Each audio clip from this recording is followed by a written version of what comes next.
Welcome back to In Conversation, day 4 of Budget Debates 2026.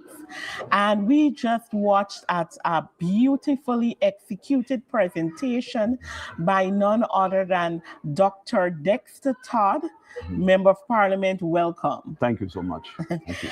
Excellent presentation. And I'm watching and I have my own things here. I know you didn't get to say everything that you want to say. Yes. So those things that you want to add here, you have the platform here to deal with it. But you started out to talk about the budget and why it should have consultation when you're doing this, because the budget is about the people. Yes. And you thought to push on that, the issue of consultation. Let's talk about that. You see, consultation is very important.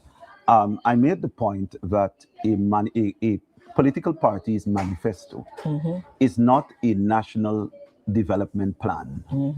And so a national development plan takes on board or takes into consideration the involvement of a number of parties.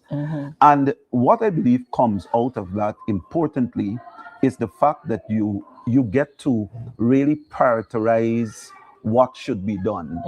And I think it lacks the consultation, and I think the challenge we have, or the different views that we have between government and opposition, is that while we are saying, yes, the things about building infrastructure, etc., those things are important, we would want to more advocate that it is the priorities are not in order. There are too many sufferings with our people, and we believe that building of buildings, installing various, whether they want to talk about umpteen $1 million investment, etc. You have to look to see how the people are really going to benefit. I took this argument more from the perspective of legislation, and I'm saying that there is no legislative agenda that has been outlined in this budget. This budget gives the Ministry of Legal Affairs close to $2 billion. And when you look at what it and how it will be spent, we are left to wonder what are the priority legislations that are in place. And that is why I advocated in this debate that some of the things that we need to go back to is the issue of our electoral laws, the issue of and this comes directly from the EU's observations about our elections, in terms of it not being a level playing field for all parties. So while you come into Parliament and you jump and you make noise that we, the people, overwhelmingly voted for us and that we have the victory, we have to ask ourselves the question, is it really a reflection of the masses of the will of the people? And you would know that a significant portion of the people did not even go out and vote. So you still need to capture those. But then what about those who exercise their franchise to vote for other parties? They're not the ones who supported your manifesto. So if you can't just bring your manifesto and push it down the throats of the people to see that is the priority. And that is why we said consultation is very important. You, of course, started to talk here too about the elections, and we always hear, this is not the first budget debate. The PPP side come to talk about who rigged an election, who did this, who that. There is always that ranting in their speech. But you outline some key issues that if they want to talk about election, these are the things, and you outline the key findings in the European Union report for the 2025 election, and you talked about financing and the politicized structure of GCOM. And I think that it was awesome that you pointed those things out. Let's talk about that a little. You see, the government clearly has thrown the EU's report through the door. And they have not, because of the fact that it doesn't speak the language that they like. I believe they're very much uncomfortable with it.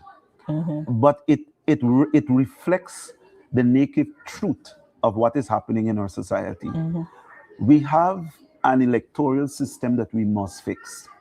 When we look at the disadvantage that faces other political parties moving to the elections, in terms of there's no control in terms of electoral spending. We have outdated laws in relation to that. So which means that a party can spend way above astronomical amounts of monies to buy votes. But those things go against the true practice of elections and the promulgation of democracy around the world. And so Guyana is no different. Guyana can't keep itself away. But these are important things to fix.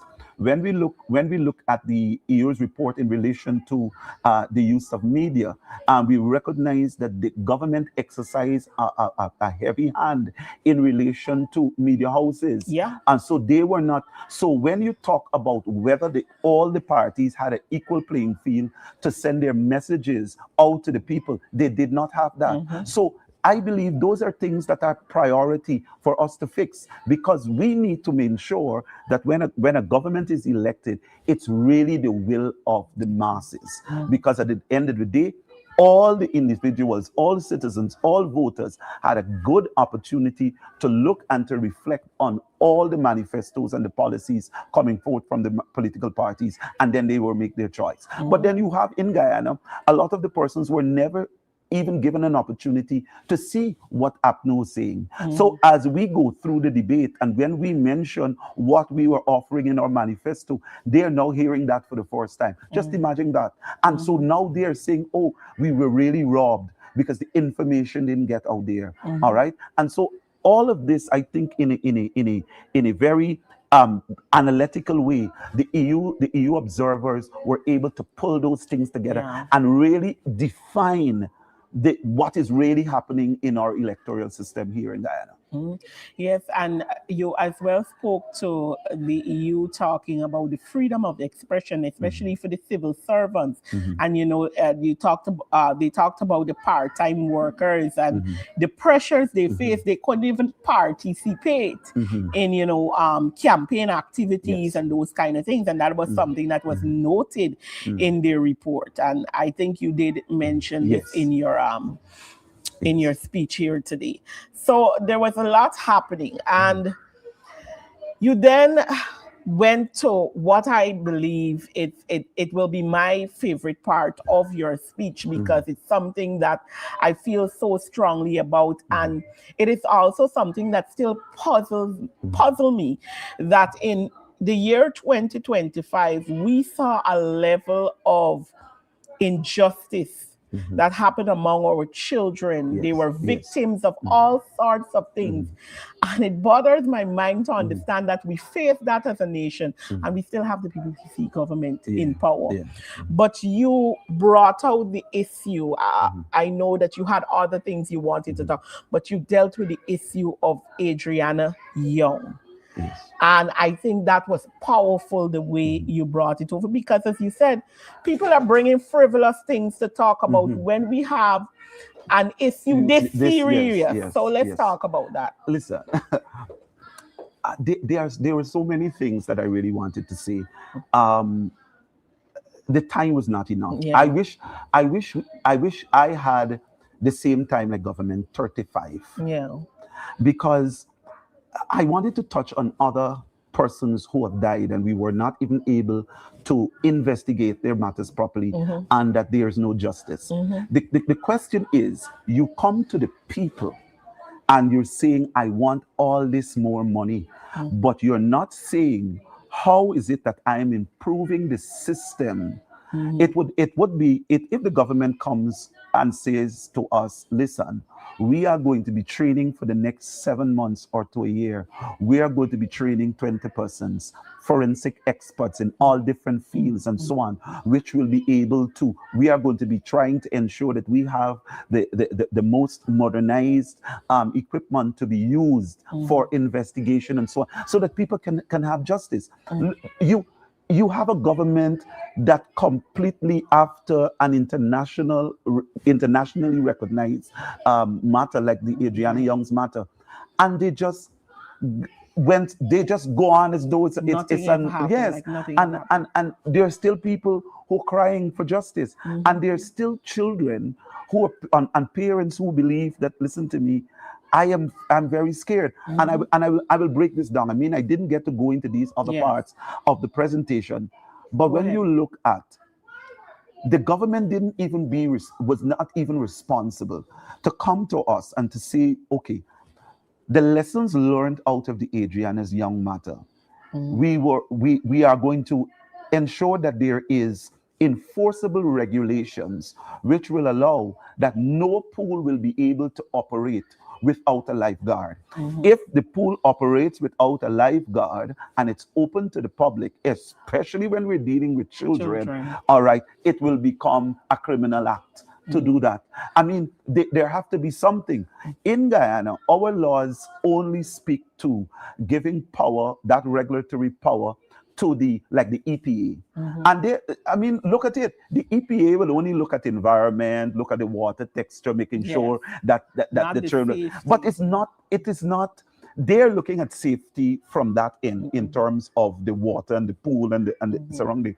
But we're looking at safety from another end. We're looking at safety much more broader. And so they have not even made a statement to say effective from this. We have to ensure that this does not happen again with our children. All right. So when you look at how helter-skelter they ran in the investigation of this matter, I was making a lot of points that we needed a digital forensic expert to come in, because this entire alleged crime scene was destroyed by fire.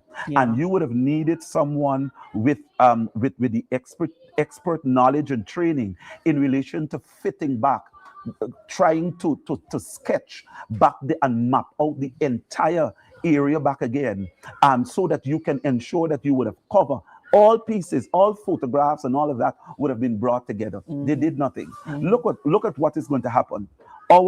As I mentioned, we have a Coroner's Act, but our Coroner's Act that we borrowed from the United Kingdom since in the 1800s clearly is not adequate.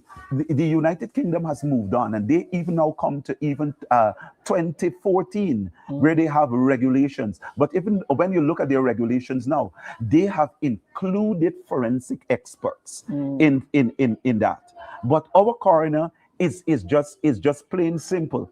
A magistrate sits as one who investigates, and then we have 3 jurors, and that 3 jurors can be drawn from any part of society, does not have to have any particular skills. We can't do that because the types of matters that we're seeing coming forth now are matters that require specialist attention.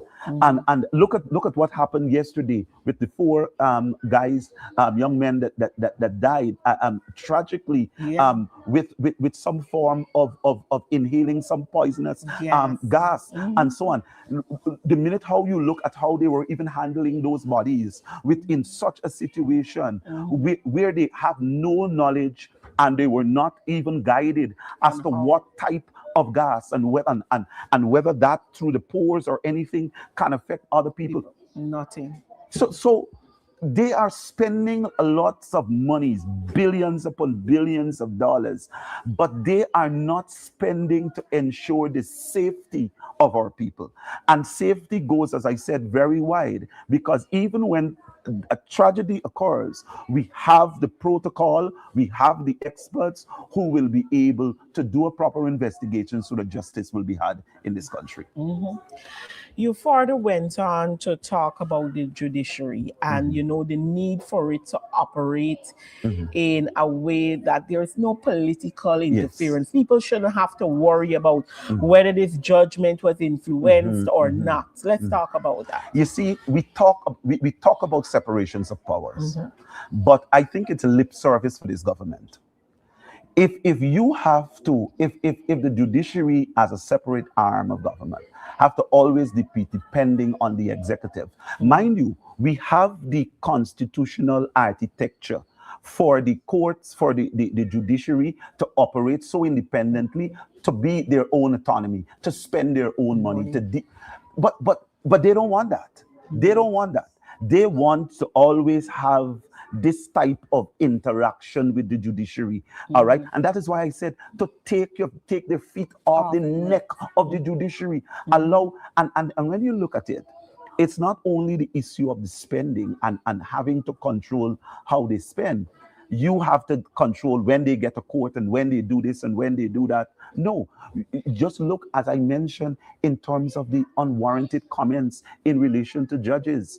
You have how the executive operate. You're building more courts, but then you have to ask yourself: the people who sit on those bench, are they feeling free enough to make a decision based on law? Because they all in Guyana, the atmosphere is already set in that when you don't make a judgment that goes in favor of this government, they come after you.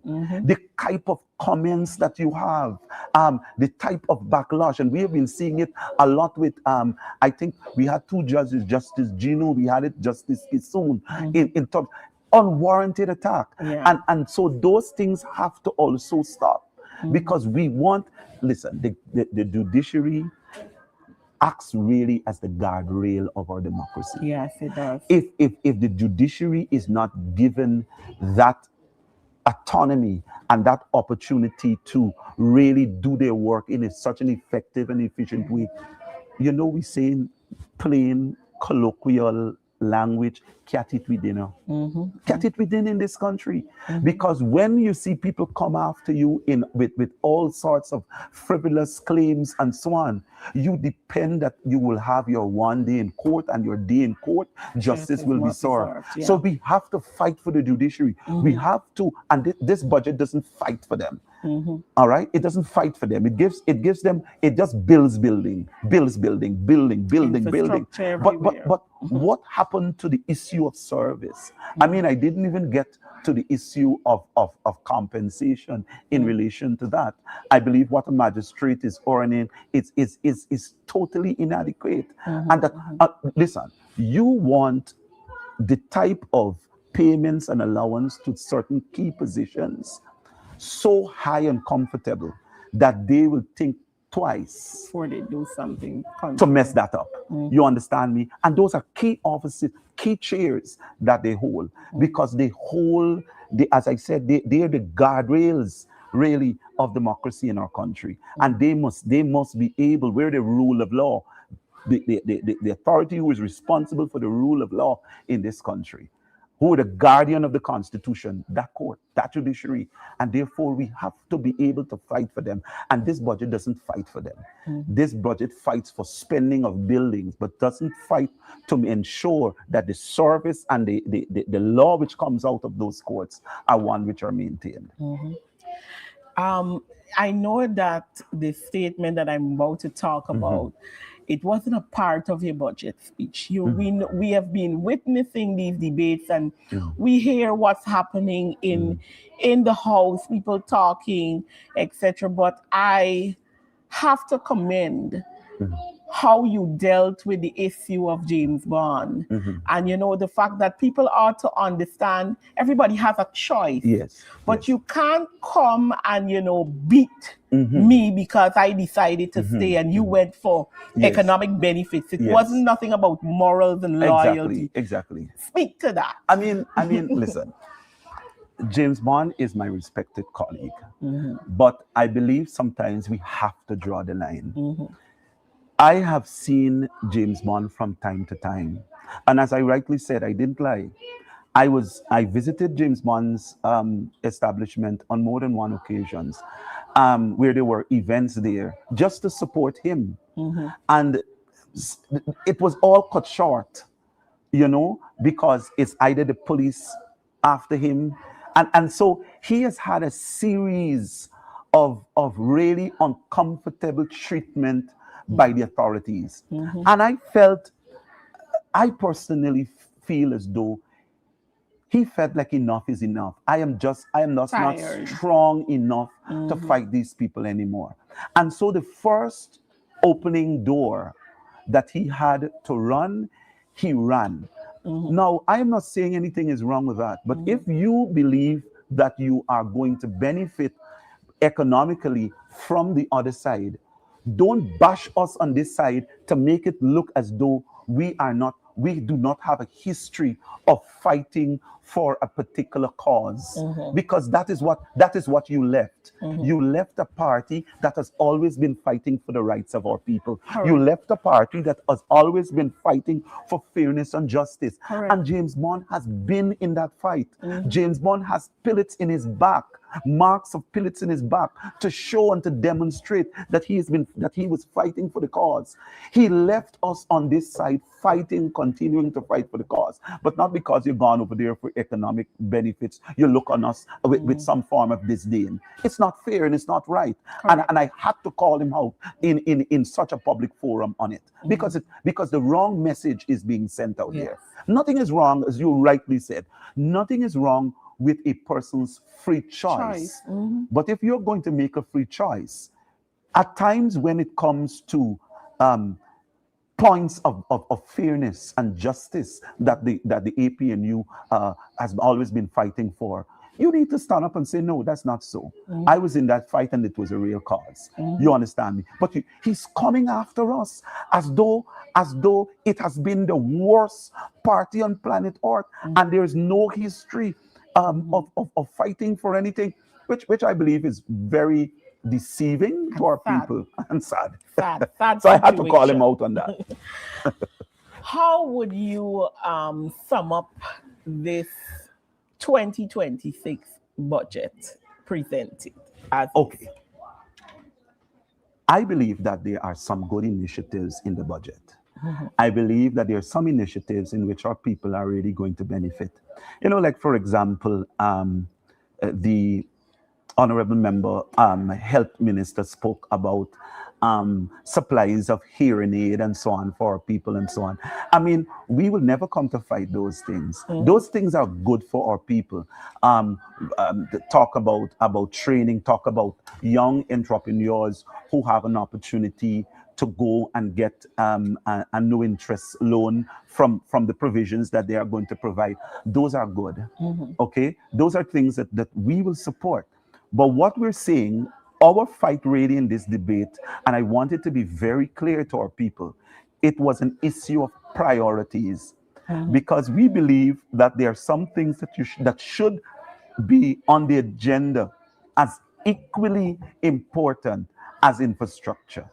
And it's like, for example, we fought generally a lot for more monies to be going to the University of Guyana as opposed to gold. The University of Guyana comes in about 14 point something billion dollars. Gold comes in about 20 point something billion dollars. So a lot of our monies are going to foreign universities. But why not pump more monies into our university to be able to have more? And if you remember what the PPP's founding father, one of the founding fathers, had said, Dr. Chedi Jagan, he thought his words in relation to the university is that the university must be transformed into an institution which is able to cater for the needs of our society here. Right. But how are we going to do that? They have completely moved away from that. All right. And the university is just everything they ask for, they're not getting. And we how are we going to be proud of our a lot of the courses being offered overseas can be offered right here at our university. All right. And so I think really when you look at it in terms of their spending, the priorities, there are some priorities I believe are mixed up. And those priorities which are mixed up, we are out there with saying, listen, this doesn't really put the people first. All right. And so in a nutshell, they cannot get our support from the budget because they came with this attitude not to listen. And we were making points, all our speakers were making points to say, listen, include this, use this, look at your spending here, look at that. But they were totally not prepared to listen to us. They believe they came to the house, they have the majority of in their seats. So this was all a charade for them. All right. So this entire budget debate went, I think, 60% into a political campaign gaffe. My speech that I had in relation to numbers in this budget had to push outside, because as you go home and as you read follow the social media, and as you follow, this entire thing is just them trying to beat us down, to talk about your 12 seats, your 12 this, you understand me? And we have an overwhelming majority, and and about elections and who rig elections, and you understand. So they shifted the debate with a lot of misinformation. That is why I talked about Walter Rodney. Yes. They jumped in last night to talk about Walter Rodney and the PNC. The PNC is an institution. Do they have any proof that the PNC's executive sat at a meeting and make a decision, a party decision, to do anything? And that is what I'm saying. There's no statutory limitation time on indictable matters. If you have the evidence that someone executed bring it to the front and allow the courts to deal with it. But you continue to go on for years upon years of peddling this. And I said, we never said the PPP killed Saturday Saw. Right. We said that we called for an independent investigation in relation to Saturday Saw. So at the end of the day, the culprit, if they are culprits, will be brought to justice. And that is what we do. We have always been fair and balanced in the comments and what we say. Yes. Thank you so much, Dr. Todd. As I said, the presentation was excellently done. And, to our viewing audience, we look forward. Our next speaker will be Dr. Terrence Campbell. So you can stay tuned. Shortly, he will be on the floor. And of course, we'll speak to him after, as our presentations wrap up this evening.